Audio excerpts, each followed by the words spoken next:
The Invisible Girl. Emily Carter knew the exact number of steps from the school bus to the front doors of Ridgewood High. 147. She counted them every morning, her eyes fixed on the pavement, her headphones blaring music just loud enough to drown out the whispers, but not so loud that she couldn't hear if someone called her name. Not that anyone ever did. She was Emily the Ghost, Emily the Freak. The names changed depending on the day, but the meaning didn't. Today, as she stepped into the hallway, the usual chorus began. "Oh look, it's Moldy Emily. Did you see her shoes? Looks like she stole them from a dumpster." She tightened her grip on her backpack straps, her nails digging into her palms. Breathe. Just breathe. Then, impact. Tiffany Morris accidentally slammed into her, sending Emily crashing into the lockers. Her elbow throbbed where it had struck the metal.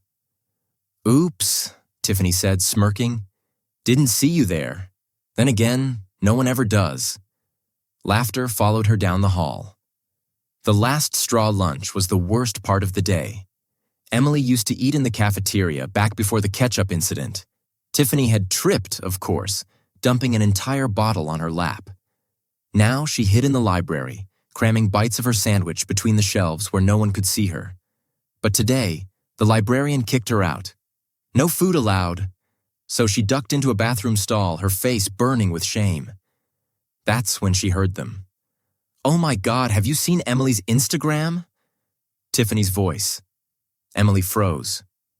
Someone made a fake account. Another girl giggled. "It's hilarious."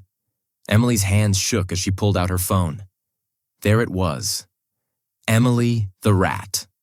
The profile picture was a photoshopped image of her face on a rodent's body. The posts? Endless memes mocking her clothes, her posture, even the way she blinked too much. Since when was blinking a crime? The worst part? Over 300 followers. Half the school had already liked the posts. Emily's vision blurred. She barely made it home before collapsing on her bed, her body racked with sobs. The letter that night. Emily sat at her desk, staring at a blank piece of paper. She didn't know why she was doing this. It wasn't like he'd ever see it. But she had to try. "Dear Johnny Depp, I don't know if you'll ever read this, but I don't have anyone else to talk to. I get bullied every day. They call me names, ruin my things, and now they've made a fake Instagram to humiliate me. I don't want to go back to school. I don't even want to exist anymore. I watch your movies when I feel like this. Edward Scissorhands, Benny and June, Pirates. You always play people who don't fit in, but they're still heroes. How do I do that? How do I stop caring what they think? I don't expect an answer. I just needed to tell someone. Emily." She sealed the envelope, addressed it to his fan mail P.O. box, and slipped it into the mailbox before she could change her mind. The knock. The next morning, Emily refused to get out of bed.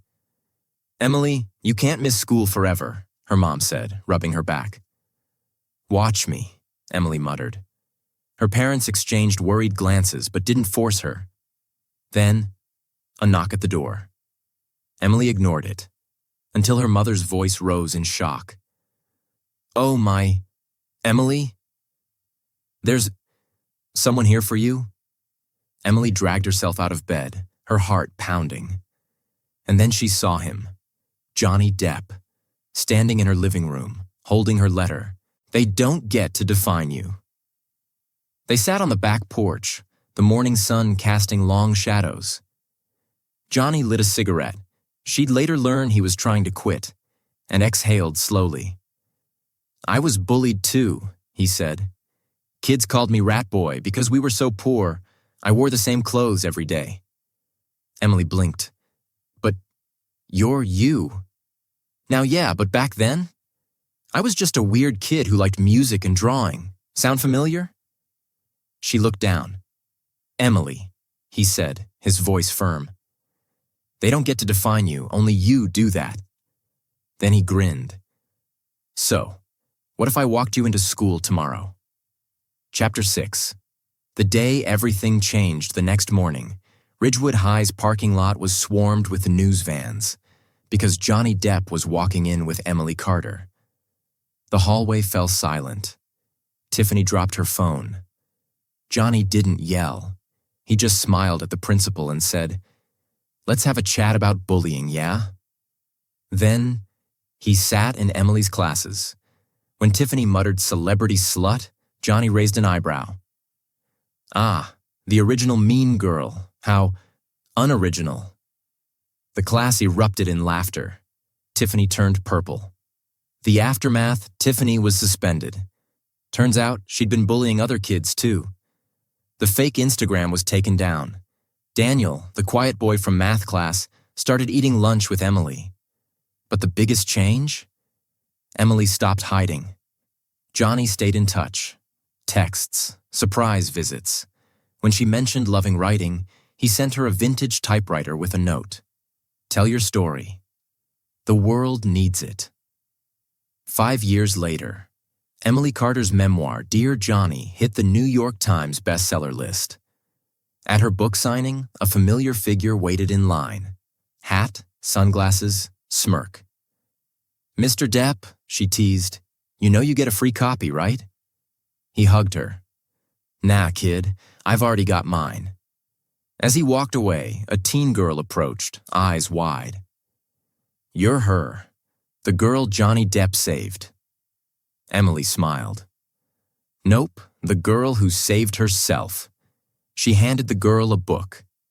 And the cycle began again.